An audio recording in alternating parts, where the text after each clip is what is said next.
Bonjour à tous et bienvenue dans Clap Clap. L'émission cinéma de Radio Londres.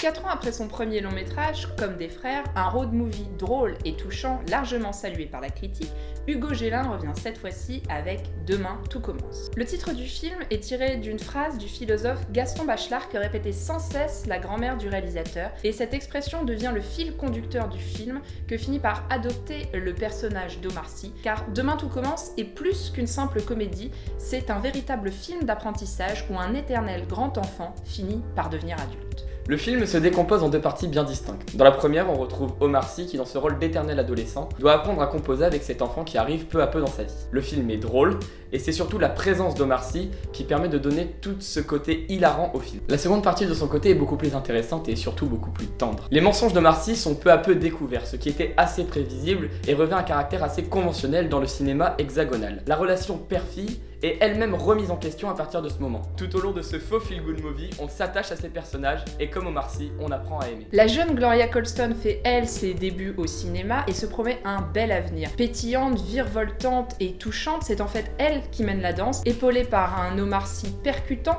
qui prend de la place dans le film sans pour autant devenir épuisant. Côté second rôle, Clémence Poésy ne livre pas une prestation mémorable, mais reste dans un tempo propre au film. Enfin, le Canadien Antoine Bertrand apporte de l'humour à ce film en tant que mère de substitution. Alors que les 3 premiers quarts du film semblent nous diriger vers une comédie tout à fait conventionnelle, l'imbrication de Clémence Poésy dans cette partition à 3 change le feel-good movie pour en faire un film tendre. Mieux encore, le climax qui intervient à l'extrême fin du film nous pousse à réinterpréter l'œuvre dans son ensemble. Enfin, comme dans son précédent film, Hugo Gélin a choisi une bande originale colorée qui rythme l'histoire, en témoigne le générique d'ouverture au son de James Brown. Une BO colorée donc à l'image des décors, une véritable salle de jeu qui replonge le spectateur dans son enfance. C'est l'une des limites de ce film qui, comparé à la première réalisation d'Hugo Gélin, ne plaira pas à tout le monde, mais seulement aux adeptes des comédies dramatiques. En définitive, Hugo Gélin nous livre un film drôle, touchant, mais résolument imparfait qui ne parvient pas à atteindre le niveau de son premier film. Merci à tous d'avoir suivi cette nouvelle émission de Clap Clap. Vous êtes déjà plus de 1000 abonnés sur notre chaîne YouTube et on vous en remercie.